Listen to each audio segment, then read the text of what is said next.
There was once a quiet street where every house looked the same, white fences, trimmed lawns, and strict rules set by the HOA.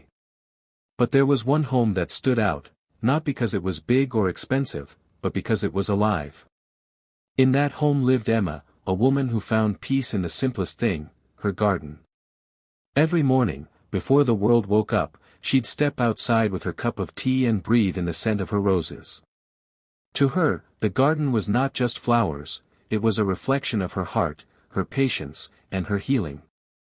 Each color told a story, each plant carried a memory. But peace rarely lasts when rules get in the way of beauty. The HOA didn't see color, they saw violation. They said her garden was too bright, too unregulated, too wild. To them, beauty wasn't freedom, it was a problem that needed fixing. One afternoon, while Emma was away at work, a crew arrived with clippers and bags.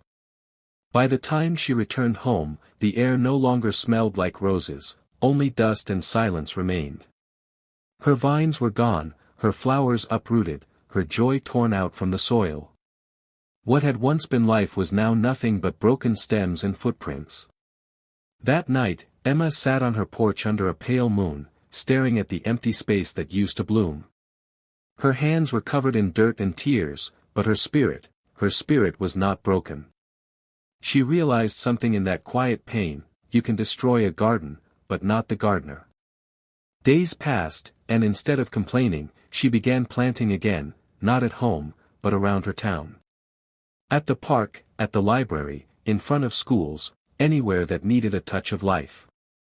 She started small, just one seed, one plant, one corner at a time.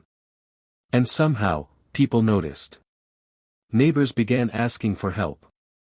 They wanted to learn how to grow the same peace she carried in her heart.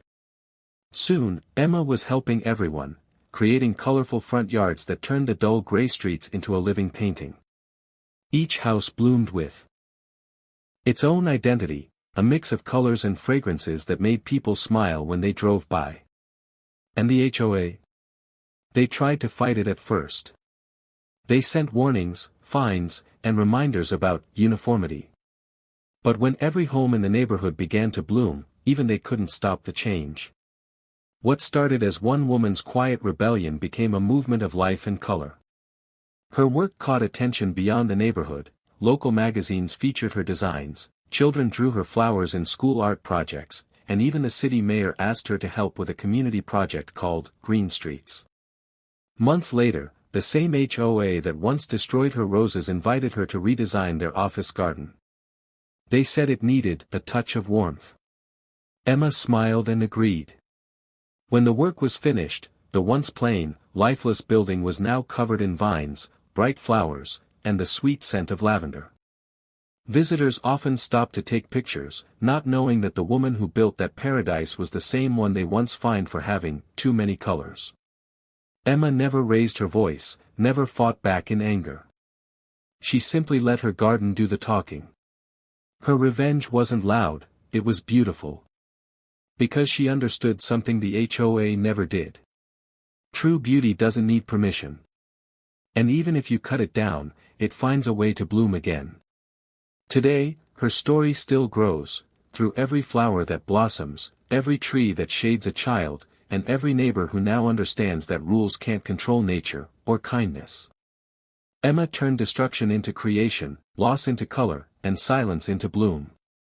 Her garden may have been destroyed once, but her heart never stopped growing. And that's the kind of strength that never fades. If you believe beauty always finds a way, like, share, and subscribe. Because every seed of kindness can turn even the hardest ground into paradise. Sparkling Heart.